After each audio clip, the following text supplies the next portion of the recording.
कर्पूरिगौरं करुणावतारं संसारसारं भुजगेन्द्रहारं सदा वसन्तं हृदयारविन्दे भवं भवानी सहितं नमामि सहितं नमामि। श्री शिवाय नमस्तुभ्यम। आज आप सुन रहे हैं श्री शिव महापुराण कथा रुद्र संहिता के तृतीय खंड पार्वती से। आज की कथा में हम सुन रहे हैं हिमवान के द्वारा शिव की बारात की अगवानी तथा सबका अभिनंदन एवं वंदन। मेनका का नारद जी को बुलाकर उनसे बारातियों का परिचय पाना तथा शिव और उनके गणों को देखकर भय से मूर्छित होना।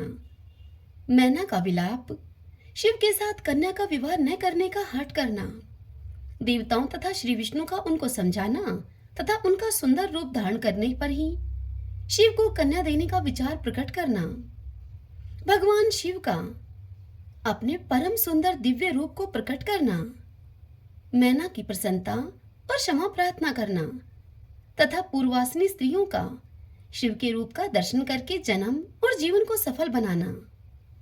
तो आइए सर्वप्रथम भगवान शंकर का स्मरण करते हुए सभी बोलिए श्री शिवाय नमस्तुभ्यम। सूत जी शिव पुराण की कथा को सुनाते हुए शौनक आदि ऋषियों से कहते हैं, हे शौनक आदि महर्षियों, ब्रह्मा जी कहते हैं, तदंतर भगवान शिव ने नारद जी को हिमाचल के घर भेजा। वे वहां की विलक्षण सजावट को देखकर दंग रह गए। विश्वकर्मा ने जो विष्णु, ब्रह्मा आदि समस्त देवताओं तथा नारद आदि ऋषियों की चेतन से जो प्रतीत होने वाली मूर्तियां बनाई थीं, उनको देखकर देव ऋषि नारद जी चकित हो उठे। तत्पश्चात हिमाचल ने देव ऋषि नारद जी को बारात बुलाकर लाने के लिए भेजा। साथ ही उस बारात की अगवानी के लिए मैनाक आदि पर्वत भी गए। तदंतर विष्णु आदि देवताओं तथा आनंदित हुए अपने गणों के साथ भगवान शिव हिमालय नगर के समीप से आनंदा पहुंचे। गिरिराज हिमवान ने जब यह सुना कि सर्वव्यापी शंकर मेरे निकट आ गए हैं, तब उन्हें बड़ी ही प्रसन्नता हुई। तदंतर उन्होंने बहुत सा सामान एकत्रित करके पर्वतों और ब्राह्मणों को महादेव जी के साथ वार्तालाप करने के लिए भेजा। स्वयं भी बड़ी भक्ति के साथ वे प्राण प्यारे महेश्वर का दर्शन करने के लिए गए। उस समय उनका हृदय अधिक प्रेम के कारण द्रवित हो रहा था और वे प्रसन्नता पूर्वक अपने सौभाग्य की सराहना करते थे। उस समय समस्त देवताओं की सेना को उपस्थित देखकर हिमवान को बड़ा ही विस्मय हुआ और वे अपने आप को धन्य मानते हुए उनके सामने गए। देवता और पर्वत एक दूसरे से मिलकर बहुत ही प्रसन्न हुए और अपने आप को कृत्य कृत्य मानने लगे। महादेव जी को सामने देखकर हिमालय ने उनको प्रणाम किया। साथ ही समस्त पर्वतों और ब्राह्मणों ने भी सदाशिव की वंदना की। वे वृषभ पर आरूढ़ थे। उनके मुख पर प्रसन्नता छा रही थी। वे नाना प्रकार के आभूषणों से विभूषित थे और अपने दिव्य अंगों के लावण्य से संपूर्ण दिशाओं को प्रकाशित कर रहे थे। उनका श्रीअंग अत्यंत महीन, नूतन और सुंदर रेशमी वस्त्र से सुशोभित था। उनके मस्तक का मुकुट उत्तम रत्नों से जड़ित होने के कारण बड़ा ही शोभा पा रहा था। वे अपनी पावन प्रभा का प्रसार करते हुए हंस रहे थे। उनका प्रत्येक अंग भूषण बने हुए सर्पों से युक्त था तथा उनकी अंग कांति बड़े अद्भुत दिखाई देती थी। दिव्य कांति से संपन्न उन महेश्वर की सुरेश्वर गण हाथ में चमर लिए हुए सेवा कर रहे थे। उनके बाएं भाग में भगवान विष्णु थे और दाहिने भाग में मैं ब्रह्मा था। पीछे देवराज इंद्र थे और अन्य देवता आदि भी पीछे तथा अगल बगल में विद्यमान थे। नाना प्रकार के देवता आदि उन लोक कल्याणकारी भगवान शंकर की स्तुति करते जाते थे। उन्होंने स्वेच्छा से ही दिव्य शरीर को धारण कर रखा था। वास्तव में साक्षात ब्रह्मा परमात्मा, सबके ईश्वर, उपासकों को मनोवांछित वर देने वाले, कल्याण में गुणों से युक्त, प्राकृत गुणों से रहित, भक्तों के अधीन रहने वाले, सब पर कृपा करने वाले, प्रकृति और पुरुष से भी विलक्षण तथा सच्चिदानंद स्वरूप हैं। उनके दर्शन के पश्चात हिमवान ने भगवान शिव के वाम भाग में अच्युत श्री हरि का दर्शन किया, जो कि नाना प्रकार के आभूषणों से विभूषित होकर विंता नंदन गरुड़ के पीठ पर विराजमान थे। हे मुने नारद, भगवान के दाहिने भाग में उन्होंने 4 मुखों से युक्त महाशोभाशाली तथा अपने परिवार से संयुक्त मुझ ब्रह्मा को देखा। भगवान शिव के सदा ही अत्यंत प्रिय इन दोनों महेशों का दर्शन करके परिवार के सहित गिरिराज ने आदरपूर्वक प्रणाम किया। इसी प्रकार भगवान शिव के पीछे तथा अगल बगल में खड़े हुए दीप्तिमान देवता आदि को भी देखकर गिरिराज ने उन सबके सामने मस्तक झुकाया। तत्पश्चात शिव की आज्ञा से आगे होकर हिमवान अपने नगर को गए। उनके साथ महादेव जी, भगवान विष्णु तथा स्वयंभू ब्रह्मा भी मुनियों और देवताओं के सहित शीघ्रता पूर्वक चलने लगे। आगे ब्रह्मा जी नारद जी से कहते हैं कि हे मुने, उस अवसर पर मैना के मन में भगवान शिव के दर्शन की इच्छा हुई, इसीलिए उन्होंने तुमको बुलवाया। उस समय भगवान शिव से प्रेरित होकर उनका हार्दिक अभिप्राय पूर्ण करने की इच्छा से तुम वहां गए। मैना तुम्हें प्रणाम करके बोली कि हे मुने नारद, गिरिराज के होने वाले पति को पहले मैं देखूंगी।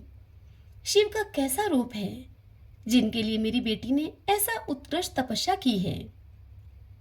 हे तात, उस समय भगवान शिव भी मैना के भीतर के अहंकार को जानकर श्री विष्णु और मुझसे अद्भुत लीला करते हुए बोले।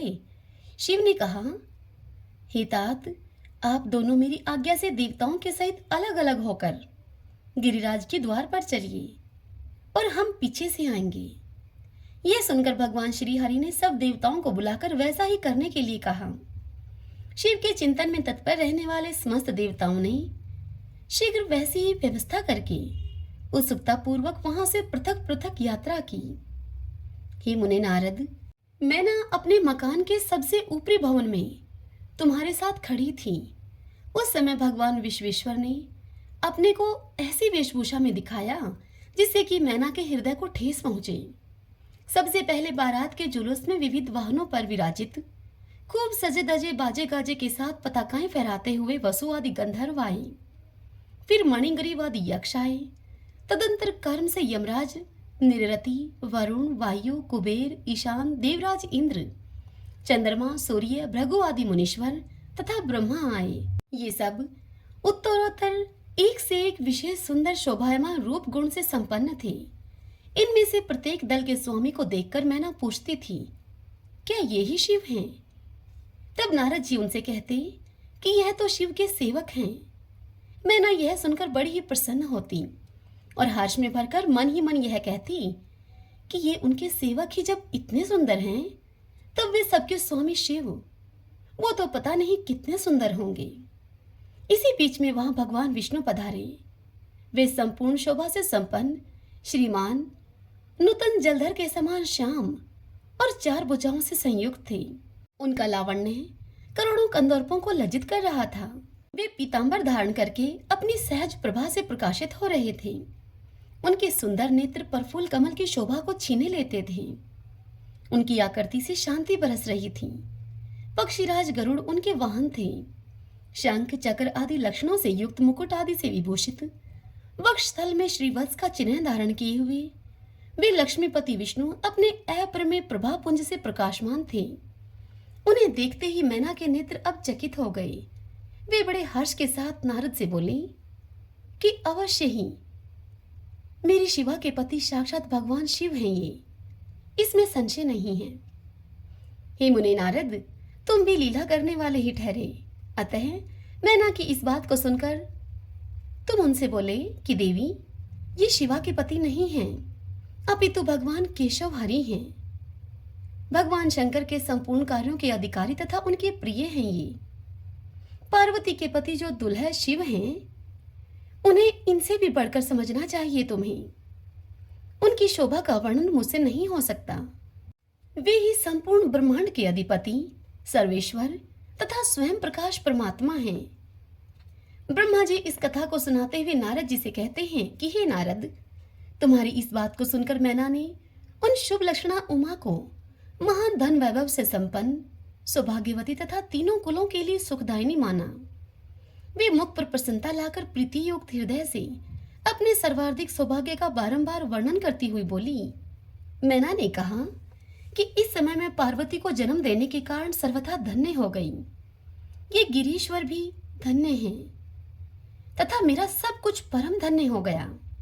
जिन जिन अत्यंत तेजस्वी देवताओं और देवेश्वरों का मैंने दर्शन किया है, इन सब के जो पति हैं वे मेरी पुत्री के पति होंगे। उसके सौभाग्य का क्या वर्णन किया जाए। भगवान शिव को पति रूप में पाने के कारण पार्वती के सौभाग्य का 100 वर्षों में भी वर्णन नहीं किया जा सकता। ब्रह्मा जी कहते हैं कि हे नारद, मैना ने प्रेम पूर्ण हृदय से जो ही उपयुक्त बात कही, त्यों ही अद्भुत लीला करने वाले भगवान रुद्र सामने आ गए। हे तात, उन शिव के सभी गण अद्भुत तथा मैना के अहंकार को चूर्ण करने वाले थे। भगवान शिव अपने आप को माया से निर्लिप्त एवं निर्विकार दिखलाते हुए वहां पर आए। हे मुनि, उनको आया हुआ जानकर तुमने मैना को शिव के पति का दर्शन करवाते हुए मैना से इस प्रकार कहा। तुमने कहा, हे सुंदरी, देखो ये साक्षात भगवान शंकर हैं, जिनकी प्राप्ति के लिए शिवा ने वन में बड़ी भारी तपस्या की थी। हे मुनि नारद, तुम्हारे ऐसा कहने पर मैना ने बड़ी प्रसन्नता के साथ अद्भुत आकार वाले भगवान महेश्वर की ओर देखा। वे स्वयं तो अद्भुत थे ही, उनके अनुचर भी बड़े अद्भुत थे। इतने में ही रुद्रदेव की परम अद्भुत सेना भी वहां आ पहुंची, जो कि भूत प्रेत आदि से संयुक्त तथा नाना गणों से संपन्न थी। उनमें से कितने ही बवंडर का रूप धारण करके वहां आए हुए थे और कितने ही पताका की मरमर ध्वनि के समान शब्द करते थे। किन्हीं के मुंह टेढ़े थे और कोई अत्यंत कुरूप दिखाई देते थे। कुछ बड़े विकराल थे, किन्हीं का मुंह दाढ़ी मूछ से भरा हुआ था। कोई लंगड़े थे तो कोई अंधे थे, कोई दंड और पाश धारण किए हुए थे तो किन्हीं के हाथों में मुदगर थे। कितने ही अपने वाहनों को उल्टे चला रहे थे, कोई सींग, कोई डमरू और कोई गोमुख बजाते थे। गणों में कितने के तो मुख थे ही नहीं, कितनों के ही मुख पीठ की ओर लगे थे और बहुतों के बहुतेरे मुख थे। इसी तरह कोई बिना हाथ के थे, किन्हीं के हाथ उल्टे लग रहे थे और कितने के ही बहुत से हाथ थे। कितने के ही नेत्र नहीं थे, किन्हीं के बहुत से नेत्र थे। किन्हीं के सिर ही नहीं थे और किन्हीं के बहुत खराब सिर थे। किन्हीं के कान नहीं थे और किन्हीं के बहुत से कान थे। इस तरह सभी गण नाना प्रकार की वेशभूषा को धारण किए हुए थे। हे तात, वे विकृत आकार वाले अनेक प्रकार के प्रबल गण बड़े ही वीर और भयंकर थे, उनकी कोई संख्या नहीं थी। हे मुनि, तुमने अंगुली के द्वारा रुद्रगणों को दिखाते हुए मैना से कहा, हे वरानने, तुम पहले भगवान हर के सेवकों को देखो, फिर उनका भी दर्शन करना। उन असंख्य भूत प्रेत आदि गणों को देखकर मैना तत्काल ही भय से व्याकुल हो गई। उन्हीं के बीच में भगवान शंकर भी थे, जो कि निर्गुण होते हुए भी परम गुणवान थे। वे वृषभ पर सवार थे, उनके 5 मुख थे और प्रत्येक मुख में 3-3 नेत्र थे। उनके सारे अंगों में विभूति लगी हुई थी, जो कि उनके लिए भूषण का काम देती थी। मस्तक पर जटाजूट और चंद्रमा का मुकुट, 10 हाथ और उनमें से एक में कपाल लिए हुए, शरीर पर बागंबर का दुपट्टा और हाथ में पिनाक एवं त्रिशूल, आंखें भयानक, आकृति विकराल और हाथी की खाल का वस्त्र पहने हुए। यह सब देखकर शिवा की माता बहुत डर गई। वह चकित हो गई, व्याकुल होकर कांपने लगी और उनकी बुद्धि चकरा गई। उस अवस्था में तुमने उंगली से दिखाते हुए उनसे कहा कि ये ही हैं भगवान शिव। तुम्हारी इस बात को सुनकर सती मैना दुख में भर गई और हवा के झोंके खाकर लता के समान तुरंत ही भूमि पर गिर पड़ी। यह कैसा विकृत दृश्य है, मैं दुराग्रह में पड़कर ठगी गई हूँ। इस प्रकार यूं कहकर मैना उसी क्षण मूर्छित हो गई। तदंतर सखियों ने जब उनकी नाना प्रकार के उपाय करके समुचित सेवा की, तब गिरिराज प्रिया मैना धीरे धीरे होश में आई। जब हिमाचल प्रिया सती मैना को चेत हुआ, तब वे अत्यंत क्षुब्ध होकर विलाप एवं तिरस्कार करने लगी। पहले तो उन्होंने अपने पुत्रों की निंदा की, इसके बाद वे तुम्हें और अपनी पुत्री को दुर्वचन सुनाने लगी। मैना बोली, हे मुनि नारद, पहले तो तुमने यह कहा कि शिवा शिव का वरण करेगी। पीछे मेरे पति हिमवान का कर्तव्य बताकर उन्हें आराधना पूजा में लगाया तुमने, परंतु इसका यथार्थ फल क्या देखा गया? विपरीत एवं अनर्थकारी। हे दुर्बुद्धे देवऋषि, तुमने मुझ अदम नारी को सब तरह से ठग लिया है। फिर मेरी बेटी ने ऐसा तप किया जो मुनियों के लिए भी दुष्कर है। उसकी उस तपस्या का यह फल मिला जो देखने वालों को भी दुख में डालता है। हाय, मैं क्या करूं? कहाँ जाऊं मैं? कौन मेरे दुखों को दूर करेगा? मेरा कुल आदि सब नष्ट हो गया, मेरे जीवन का भी नाश हो गया। कहाँ गए वे दिव्य ऋषि? पाऊं तो मैं उनकी दाढ़ी मूछ नोच लूं। वशिष्ठ की वह तपस्विनी पत्नी भी बड़ी ध्रुता है। वह स्वयं इस विवाह के लिए अगवा बनकर आई थी। न जाने किन किन के अपराध से इस समय मेरा सब कुछ लुट गया है। ऐसा कहकर मैना अपनी पुत्री शिवा की ओर देखकर उन्हें कटु वचन सुनाने लगी। अरे दुष्ट लड़की, तूने यह कौन सा कर्म किया जो कि मेरे लिए इस समय दुखदायक सिद्ध हुआ? तुझ दुष्टा ने स्वयं ही सोना देकर कांच खरीदा है, चंदन को छोड़कर अपने अंगों में कीचड़ का ढेर पोत लिया है। हाय हाय, हंस को उड़ाकर तूने पिंजरे में कुआं पाल लिया है, गंगा जल को दूर फेंककर कुएं का जल पिया है, प्रकाश पाने की इच्छा से सूर्य को छोड़कर यत्न पूर्वक जुगनू को पकड़ा है तूने, चावल को छोड़कर भूसी खा ली है, घी को फेंककर मोम के तेल का आदर पूर्वक भोग लगाया है, सिंह का आश्रय छोड़कर सियार का सेवन किया है, ब्रह्मा विद्या को छोड़कर कुत्सित गाथा का श्रवण किया।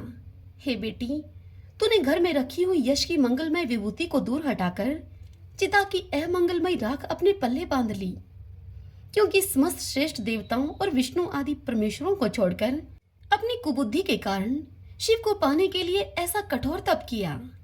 तुझको, तेरी बुद्धि को, तेरे रूप को और तेरे चरित्र को भी बारंबार धिक्कार है। तुझे तपस्या का उपदेश देने वाले नारद को तथा तेरी सहायता करने वाली दोनों सखियों को भी धिक्कार है। बेटी, हम दोनों माता पिता को भी धिक्कार है जिन्होंने तुझे जन्म दिया। हे नारद, तुम्हारी बुद्धि को भी धिक्कार है। सुबुद्धि देने वाले उन सब ऋषियों को भी धिक्कार है। तुम्हारे कुल को धिक्कार है, तुम्हारी क्रिया दक्षता को धिक्कार है, तथा तुमने जो कुछ किया उस सब को धिक्कार है। तुमने तो मेरा घर ही जला दिया, यह तो मेरा मरण ही है। ये पर्वतों के राजा आज मेरे निकट न आए, सब ऋषि लोग स्वयं मुझे अपना मुंह न दिखाएं। इन सब ने मिलकर क्या साधा? मेरे कुल का नाश करा दिया। हाय, मैं बांझ क्यों ना हो गई? मेरा गर्भ क्यों नहीं गल गया? मैं अथवा मेरी पुत्री ही क्यों नहीं मर गई? अथवा राक्षस आदि ने भी आकाश में ले जाकर इसे क्यों नहीं खा डाला? पार्वती, आज मैं तेरा सिर काट डालूंगी, परंतु ये शरीर के टुकड़े लेकर क्या करूंगी मैं? हाय हाय, तुझे छोड़कर कहाँ चली जाऊं मैं? मेरे तो जीवन ही नष्ट हो गया। ब्रह्मा जी इस कथा को सुनाते हुए नारद से आगे कहते हैं, हे पुत्र नारद, यह कहकर मैना फिर से मूर्छित होकर पृथ्वी पर गिर पड़ी। शोक रोष आदि से व्याकुल होने के कारण वे पति के समीप नहीं गई। हे देवऋषि, उस समय सब देवता कर्मशः उनके निकट गए। सबसे पहले मैं पहुंचा वहां। हे मुनि श्रेष्ठ, मुझे देखकर तुम स्वयं मैना से बोले। नारद ने कहा, हे पतिव्रते, तुम्हें पता नहीं है, वास्तव में भगवान शिव का रूप बड़ा ही सुंदर है। उन्होंने लीला से ऐसा रूप धारण कर लिया है, यह उनका यथार्थ रूप नहीं है। इसीलिए तुम क्रोध को छोड़कर स्वस्थ हो जाओ, हठ को छोड़कर विवाह का कार्य करो और अपनी शिवा का हाथ शिव के हाथों में दे दो। तुम्हारी इस बात को सुनकर मैना तुमसे बोली कि उठो, यहां से दूर चले जाओ, तुम दुष्टों और अधमों के शिरोमणि हो।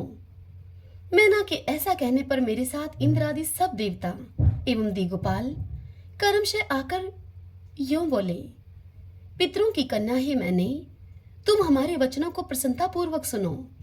ये शिव निश्चय ही सबसे उत्कृष्ट देवता हैं और सबको उत्तम सुख देने वाले हैं। आपकी पुत्री के अत्यंत दुसह तप को देखकर इन भक्तवत्सल प्रभु ने कृपा पूर्वक उनको दर्शन देकर यह श्रेष्ठ वर दिया था। यह सुनकर मैना ने देवताओं से बारंबार अत्यंत विलाप करके कहा कि शिव का रूप बड़ा भयंकर है, मैं उन्हें अपनी पुत्री नहीं दूंगी। आप सब देवता प्रपंच करके क्यों मेरी इस कन्या के उत्कृष्ट रूप को व्यर्थ करने के लिए उद्यत हैं? हे मुनीश्वर नारद, उनके ऐसा कहने पर वशिष्ठ आदि सब ऋषियों ने वहां पर आकर यह बात कही, पितरों की कन्या तथा गिरिराज की रानी है मैंने। हम लोग तुम्हारा कार्य सिद्ध करने के लिए यहाँ आए हैं। जो कार्य सर्वथा उचित और उपयोगी है उसे तुम्हारे हट के कारण हम विपरीत कैसे मान लें। भगवान शंकर का दर्शन सबसे बड़ा लाभ है। वे दान पात्र होकर स्वयं तुम्हारे घर पधारे हैं। सब ऋषियों के ऐसा कहने पर भी ज्ञान दुर्बला मैना ने उनकी बात मिथ्या ही कर दी और रुष्ट होकर उनसे कहा कि मैं शस्त्र आदि से अपनी बेटी के टुकड़े टुकड़े कर डालूंगी, परंतु उसे शंकर के हाथ में नहीं दूंगी। तुम सब लोग दूर हट जाओ, किसी को मेरे पास नहीं आना चाहिए। ऐसा कहकर अत्यंत विवल होकर विलाप करती हुई मैना चुप हो गई। वहां उनके इस बर्ताव से हाहाकार मच गया। तब हिमालय अत्यंत व्याकुल होकर वहां पर आए और मैना को समझाने के लिए प्रेम पूर्वक तत्व दर्शाते हुए उनसे बोले। हिमालय ने कहा, हे प्रिय मैने, मेरी बात को सुनो। तुम इतनी व्याकुल क्यों हो गई? देखो तो कौन कौन से महात्मा तुम्हारे घर पधारे हैं। तुम इनकी निंदा क्यों करती हो? भगवान शंकर को तुम भी जानती हो, किंतु नाना रूप वाले शंभु के विकट रूप को देखकर तुम घबरा गई हो। मैं शंकर जी को भली भांति जानता हूँ। वे ही सबके प्रतिपालक हैं, पूजनियों के भी पूजनीय हैं तथा अनुग्रह एवं निग्रह करने वाले हैं। हे निष्पाप प्राण प्रिय, हट न करो, मानसिक दुख को छोड़ो। हे सुवर्ते, शीघ्र उठो और सब कार्य संपन्न करो। पहली बार विकट रूपधारी शंभु ने मेरे घर के द्वार पर आकर जो नाना प्रकार की लीलाएं की थी, मैं उनका आज तुम्हें स्मरण दिला रहा हूं। उनके उस परम महात्म्य को देख और समझकर उस समय मैंने और तुमने उन्हें कन्या देना स्वीकार कर लिया था।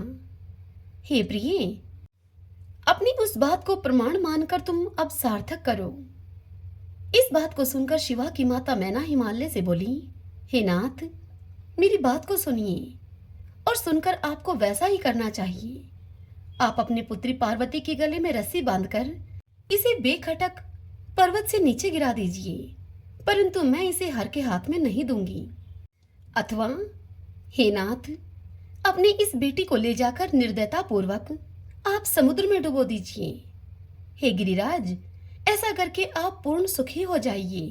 हे स्वामिन, यदि विकट रूपधारी रुद्र को आप पुत्री दे देंगे तो मैं निश्चय ही अपना शरीर त्याग दूंगी।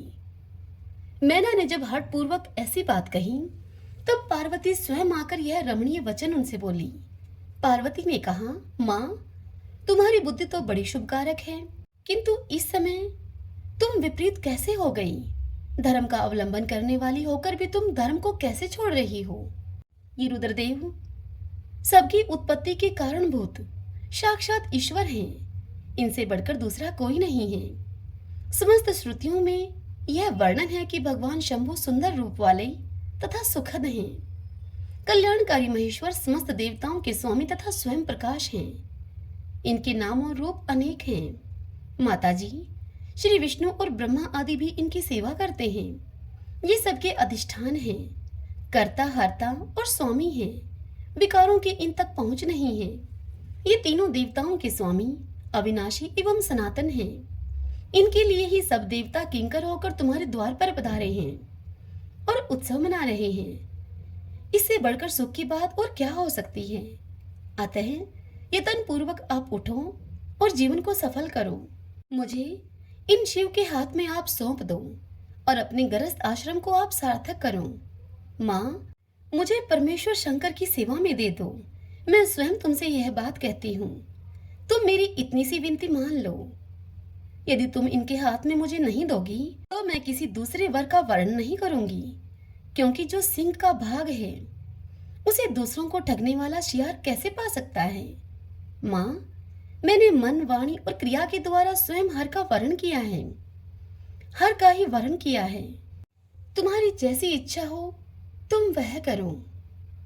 ब्रह्मा जी आगे कहते हैं कि हे नारद, पार्वती की यह बात सुनकर शैलेश्वर प्रिया मैना बहुत ही उत्तेजित हो गई और पार्वती को डांटती हुई दुर्वचन कहकर रोने और विलाप करने लगी। तदंतर हे नारद, तब स्वयं मैंने तथा शनकादिक सिद्धों ने भी मैना को बहुत समझाया, परंतु वे किसी की बात को न मानकर सबको डांटती रही।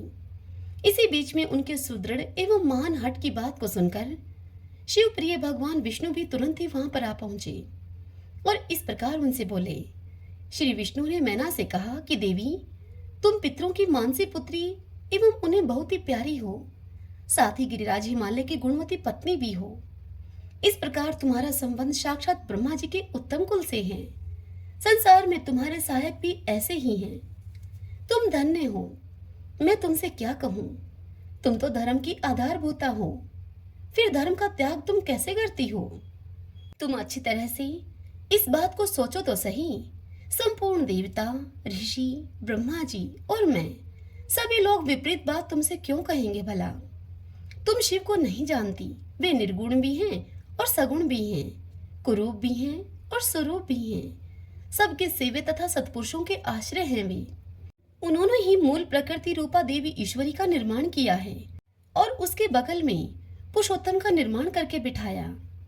उन्हीं दोनों से सगुण रूप में मेरी और ब्रह्मा की उत्पत्ति हुई। फिर लोगों का हित करने के लिए वे स्वयं भी रुद्र रूप से प्रकट हुए। तदंतर वेद, देवता तथा स्थावर जंगम रूप से जो कुछ दिखाई देता है वह सारा जगत भी भगवान शंकर से ही उत्पन्न है।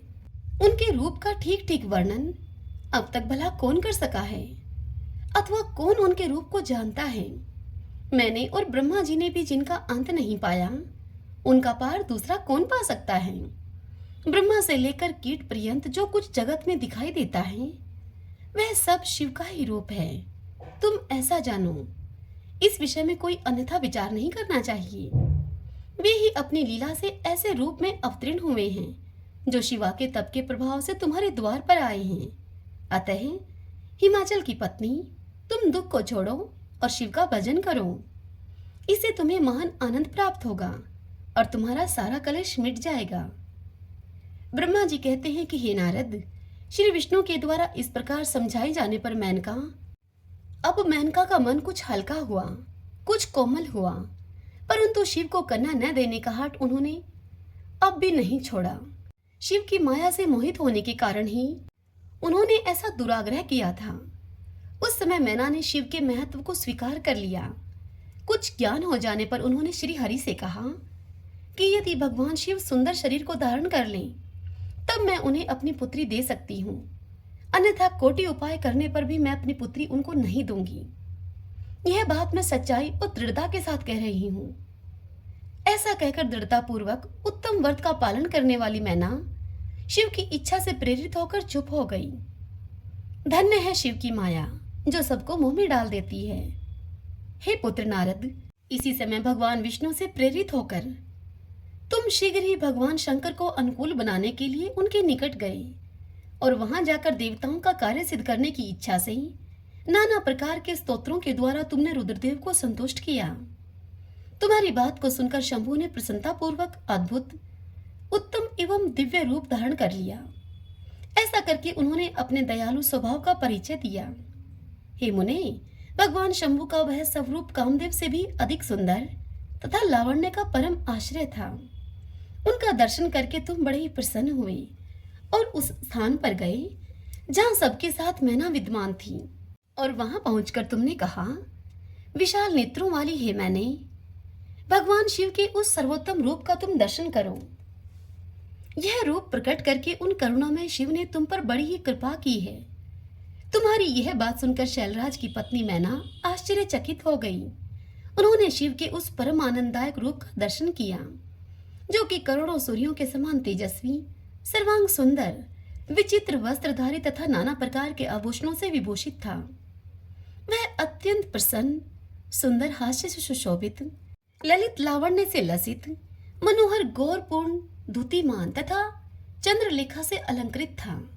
विष्णु आदि संपूर्ण देवता बड़े प्रेम से भगवान शिव की सेवा कर रहे थे। सूर्य देव ने छत्र लगा रखा था। चंद्रदेव मस्तक का मुकुट बनकर उनकी शोभा को बढ़ा रहे थे।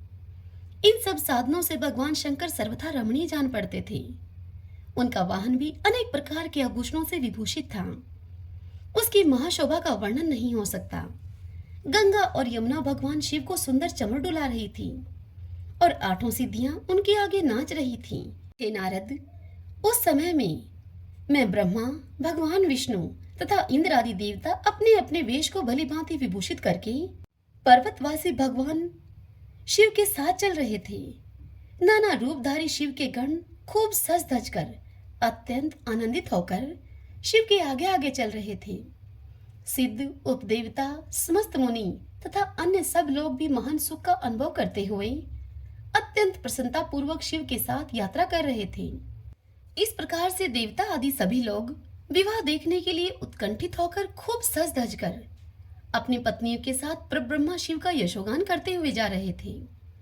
विश्वावसु आदि गंधर्व अप्सराओं के साथ होकर शंकर जी के उत्तम यश का गान करते हुए उनके आगे आगे चल रहे थे।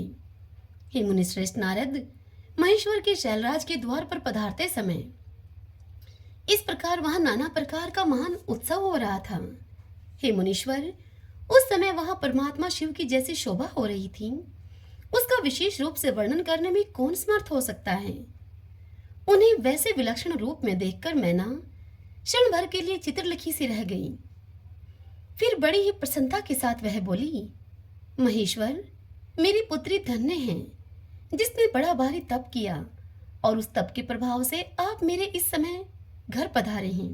पहले जो मैंने आप शिव की अक्षमय निंदा की है उसे मेरी शिवा के स्वामी हे शिव आप क्षमा करें और इस समय पूर्णतः प्रसन्न हो जाएं आप। ब्रह्मा जी कहते हैं कि हे नारद, इस प्रकार बात करके चंद्रमौली शिव की स्तुति करती हुई शैलप्रिया मैना ने उन्हें हाथ जोड़कर प्रणाम किया और फिर भी लज्जित हो गई। इतने में ही बहुत सी पूर्वासिनी स्त्रियां भगवान शिव के दर्शन की लालसा से अनेक प्रकार के काम को छोड़कर वहां पर आ पहुंची। जो जैसे थी वैसे ही अस्त व्यस्त रूप में दौड़ आई। भगवान शंकर का वह मनोहर रूप देखकर वे सभी पूर्वासिनियां मोहित हो गई।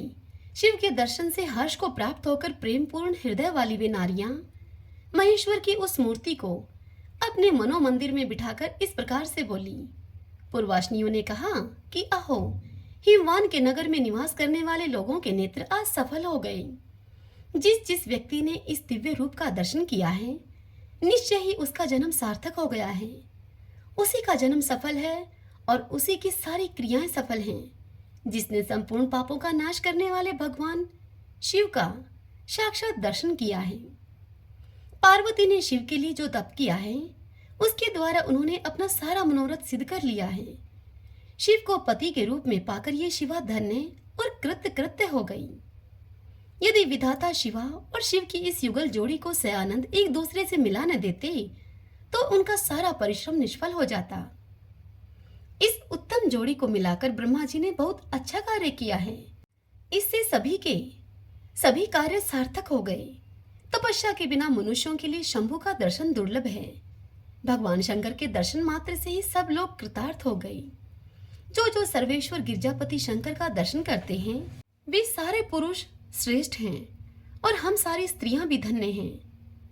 ब्रह्मा जी कहते हैं कि हे नारद, ऐसी बात कहकर उन स्त्रियों ने चंदन और अक्षत से शिव का पूजन किया और बड़े आदर से उनके ऊपर खीलों की वर्षा की।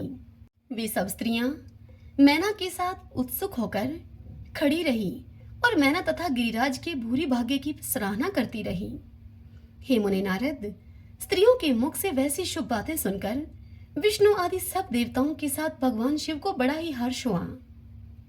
हरि ओम तत्सत। श्री शिवाय नमस्तुभ्यं। भगतजनों, आज की यह कथा यहीं पर पूर्ण हुई। इससे आगे अगली कथा में हम सुनेंगे मैना के द्वारा द्वार पर भगवान शिव का परिचिन्न, उनके रूप को देखकर संतोष का अनुभव करना, अन्य युवतियों के द्वारा वर की प्रशंसा करना, पार्वती का अंबिका पूजन के लिए बाहर निकलना और देवताओं और भगवान शिव का उनके सुंदर रूप को देखकर प्रसन्न होना। कल हम इस पावन कथा का रसपान करेंगे। आज की यह कथा आपको कैसी लगी?